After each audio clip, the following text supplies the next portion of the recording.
សូមស្វាគមន៍មកកាន់ការសិក្សាតាមរយៈប្រព័ន្ធ e-learning class ថ្នាក់ level 1A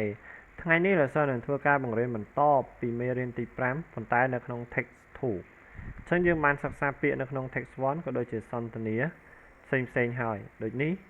ឥឡូវយើងនឹងតមកក្នុង text 2បន្តទៀតអូខេឥឡូវលោកសិស្សនឹងធ្វើការអាន第五课第五课自我介绍自我介绍词语表词语表课文书中 text 2第38页课文书中 text 2第38页第五课បកប្រែថាមេរៀនទី5第五课មេរៀនទី5自我介绍អញ្ចឹង自我ខ្លួនឯង介绍យើងបកថាណែនាំអញ្ចឹង自我介绍ណែនាំពីខ្លួនឯង自我介绍ណែនាំពីខ្លួនឯង自我介绍ណែនាំពីខ្លួនឯង词语表តារាងពាក្យ词语表តារាងពាក្យ课文书中 text 2第38页ចឹងនៅក្នុងសភៅពុម្ពtext 2ទំព័រទី35 3អូខេអញ្ចឹងឥឡូវយើងចាប់ផ្ដើមមើលមកក្នុងពាក្យអូខេឥឡូវយើងមើលមកពាក្យម៉ាម៉អាម៉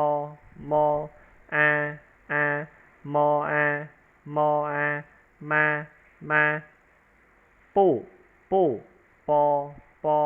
អ៊ូពូម៉ា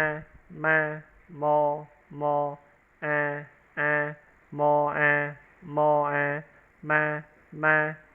ពូប៉អ៊ូប៉ពូ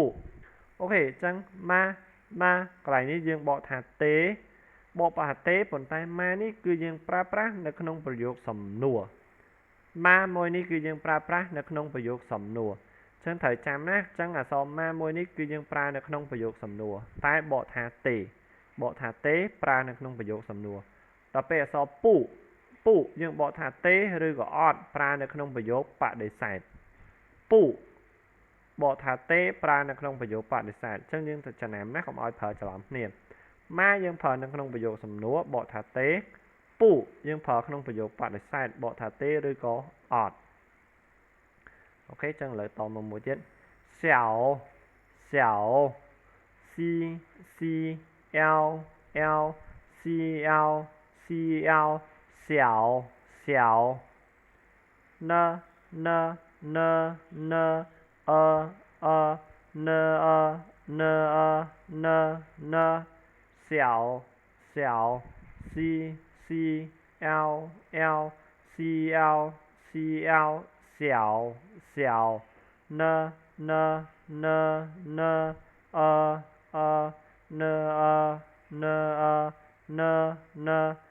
អូខេតោះឥឡូវលោកសិស្សបកប្រែ小បកថាតូចបកថាតូចណចឹងណនេះយើងប្រើនៅក្នុងប្រយោគសំណួរដូចគ្នាណាគឺណយើងប្រើនៅក្នុងប្រយោគសំណួរបើសិនជាណប្រើនៅក្នុងប្រយោគសំណួរគេបកមានន័យថាគេសួរបកទៅវិញឧទាហរណ៍ថានេះណាចោះអ្នកវិញឧទាហរណ៍នេះណាចោះអ្នកវិញអញ្ចឹងកន្លែងនេះគេសួរបកទៅវិញឧទាហរណ៍គេសួរថា你吃饭了吗តើអ្នកញ៉ាំបាយហើយឬនៅអញ្ចឹងយើងថា我吃好了ខ្ញុំញ៉ាំហើយ我吃好了អញ្ចឹងយើងអត់ចង់ប្រើប្រយោគនឹងដដែលសួរគេថា你吃饭好了吗ប្រើប្រយោគនឹងដដែលយើងអាចសួរបកបែប你呢ចោះអ្នកវិញអូខេអញ្ចឹងនៅពេលដែលយើងអត់ចង់ប្រើប្រយោគដែលគេសួរចោតលើយើងហើយយើងអាចសួរបកទៅនឹងពាក្យអក្សរណបានអញ្ចឹង你呢ចោះអ្នកវិញអូខេអញ្ចឹងលោកសិស្សសូមបន្តមកមួយទៀតអញ្ចឹងលោកសិស្សនឹងយកពាក្យ小នេះបូកមួយ学生ដែលយើងបានរៀនហើយអញ្ចឹង学生យើងបានដឹងហើយបកថាសិស្ស学生បកថាសិស្សដល់ពេល小学生មិញតូចដល់ពេល小学生មានន័យថាសិស្សបឋមសិក្សាសិស្សបឋមនិយាយស្ដាប់ណាសិស្សបឋម小学生សិស្សបឋមសិក្សា小学生សិស្សបឋម小学生 ok ta ok là dân to một tiếng pan pan po po an po an pan pan của cơ cơ wa cơ wa của pan pan po an po an pan pan của cơ wa cơ wa của ok chắc pan nhưng bỏ tha cần là pan bỏ prai tha cần là của bỏ tha pro tê của bỏ tha pro tê chắc pan đi dương phở từ lưỡi mau của bài này ôi thọ tha lấy mau của mùi cái này chắc như này thầm mấy liều tiền pan á pan đang cần là pan đang cần là dương phở từ lưỡi và thọ sen từ lưỡi tụm ngôn từ lưỡi ấy có bài này kia pan cứ cần là của bỏ tha pro tê okต่อ dẫn rư ân dẫn mấy mo ai mấy dẫn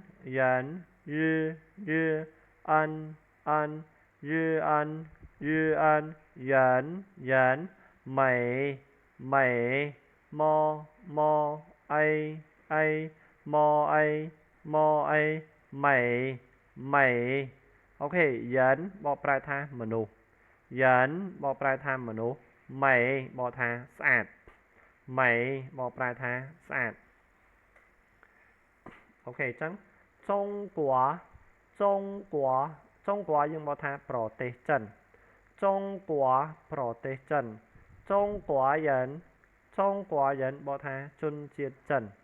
Trung Quốc dân bỏ tha chun chiết trần chẳng nơi bây đại dương đã chung một bậc tê hai bậc to mất tiết dương là so dẫn hàng khỏi ní cứ prai tới chỉ chun chiết bỏ prai tới chỉ chun chiết với nhé chẳng Trung Quốc dân chun chiết trần Trung Quốc Protestant ok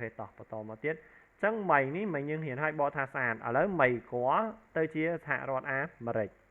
មីគាត់សហរដ្ឋអាមេរិកមីគាត់សហរដ្ឋអាមេរិកមីគាត់យើងទៅជាជនជាតិអាមេរិកមីគាត់យើងជនជាតិអាមេរិកមីគាត់យើងជនជាតិអាមេរិកដូចតែនិយាយចឹងថាឲ្យតែដាក់អក្សរយិនមួយគឺទៅជាជនជាតិនៃប្រទេសមួយហ្នឹងហើយមីគាត់គឺអាមេរិកដល់ពេលមីគាត់យើងទៅជាជនជាតិអាមេរិកអូខេចឹងឥឡូវខពីរៀនពាក្យចប់ឥឡូវយើងចាប់ផ្ដើមមើលមកសន្ទនាទាំងអស់គ្នា绘画你是哪国人我是中国人你呢我一半是中国人一半是美国人bắt đầu tiếp绘画你是哪国人我是中国人你呢我一半是中国人我一半是中国人一半是美国人ok lại là sơ thua ca bỏ prai ói绘画bỏ prai tha son tần nìa你是哪国人chẳng nì nhé sự cứ chia nà bỏ tha nà quả人 cứ chôn chiết chẳng nì sư nà quả人 ta nhé cứ chỉ chôn chiết nà nì sư nà quả人 ta nhé cứ chỉ chôn chiết nà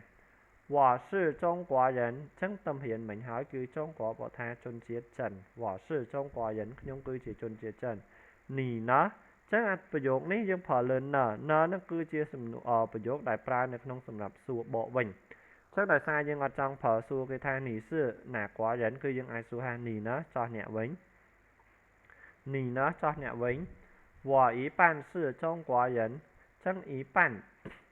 នឹងកន្លះ一半មានថា cần lá mùi cần lá nắng nghe ý pan nó còn đây ta bộ tha cần lá tờ đài đây nè còn đây bộ tha cần lá tờ đài đây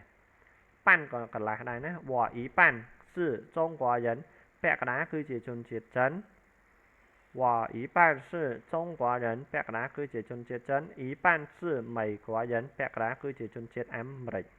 百拿คือเจจุนเจอเมริกចឹងក្នុងន័យនេះគឺយើងនិយាយសួរស្ដាប់ទៅមានន័យថាគាត់គឺជាកូនចិនកាត់អាមេរិកគាត់គឺជាកូនចិនកាត់អាមេរិក我一半是中国人一半是美国人ខ្ញុំពាក់កណ្ដាលគឺជាជនជាតិចិនពាក់កណ្ដាលគឺជាជនជាតិអាមេរិកអូខេចឹងក្រោយពីរៀនពាក្យក៏ដូចជាសន្ទនាចប់ឥឡូវលោកសិស្សនឹងធ្វើការរំលឹកទៅលើលេខឡើងមកវិញ数字零零一二三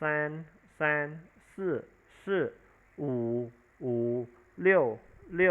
七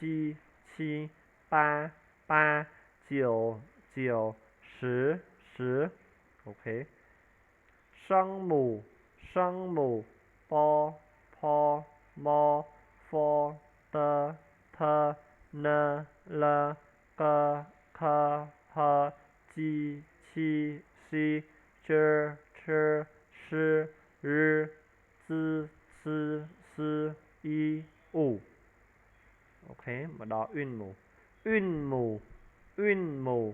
a o e u ü I A V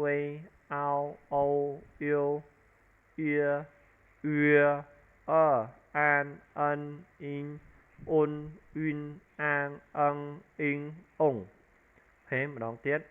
a o e u ü I A V ao âu yêu an in un an in ung OK ចឹងcomplete ធ្វើការកត់ចូលទៅក្នុងសភៅបន្តមកទៀតថតចូលនៅក្នុង group ដើម្បីឲ្យលោកសិស្សជួយ check មើលឲ្យក៏ដូចជាការ record ជាសំឡេងដើម្បីឲ្យលោកសិស្សជួយកែតើពួកយើងអានត្រូវឬក៏ខុស好的再见